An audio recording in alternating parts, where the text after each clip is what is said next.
जो जो कर्म मानवता से भरे हैं, जो कर्म प्रकृति के अनुकूल है, जो कर्म व्यवहार के अनुकूल है, जो जो लोक हित का कर्म है, जो सुख और शांति के लिए आवश्यक कर्म है, वह शुभ है। भीतर से प्रेरणा मिलती है, प्रेरणा देने वाली वह सत्ता है।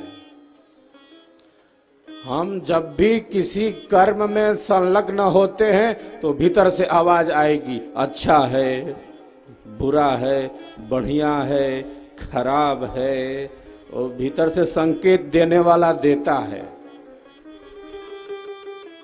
वो देता है संकेत। भले उसके संकेतों को हम समझ पाएं या न समझ पाएं, वो हमारी पात्रता पर निर्भर है।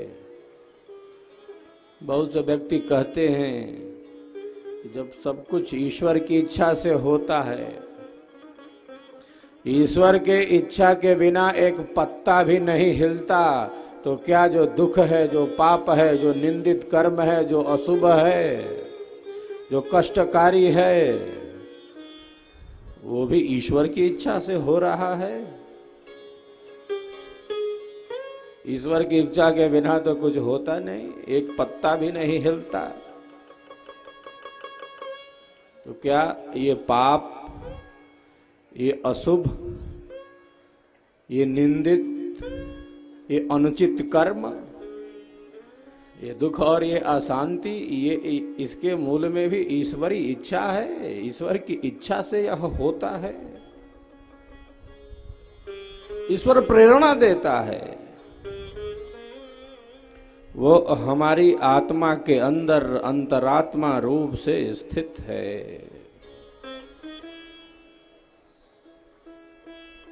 और प्रत्येक कर्म के पहले वो संकेत करता है, अच्छा है, बुरा है, बढ़िया है, खराब है। मन अनियंत्रित है तो उस संकेत को न समझकर हम निंदित पाप कर्म में भी संलग्न हो जाते हैं। तो ईश्वर की इच्छा से नहीं होता है, वो मन के अनियंत्रण से होता है।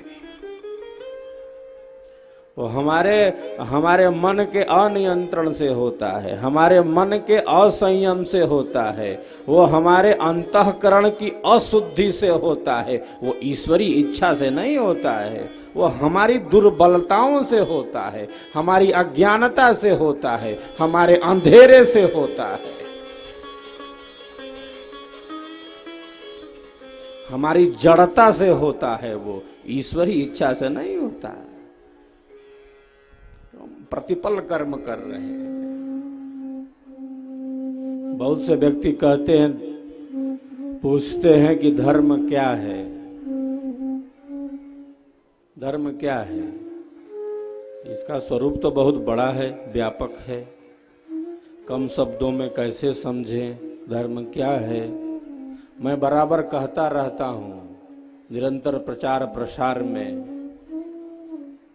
आत्मा की ध्वनि को, भीतर की आवाज को, भीतर की आवाज को, आत्मा की ध्वनि को सुनने का सामर्थ्य उत्पन्न हो गया। भीतर की आवाज को सुनकर उस पर चलने का सामर्थ्य उत्पन्न हो गया। तब हमारा जो कर्म है, तब हमारा जो कर्म है वही धर्म बन जाता है। उसे ही धर्म कहते हैं।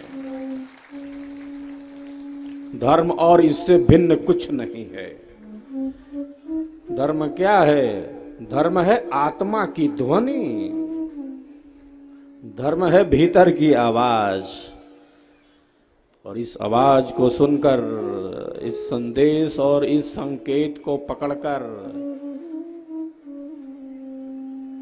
जो अपने जीवन का निर्माण करता है, वह न केवल धार्मिक कहलाता है, अरे बल्कि वह आध्यात्मिक हो जाता है, वो तो घर में रहते हुए संत हो जाता है।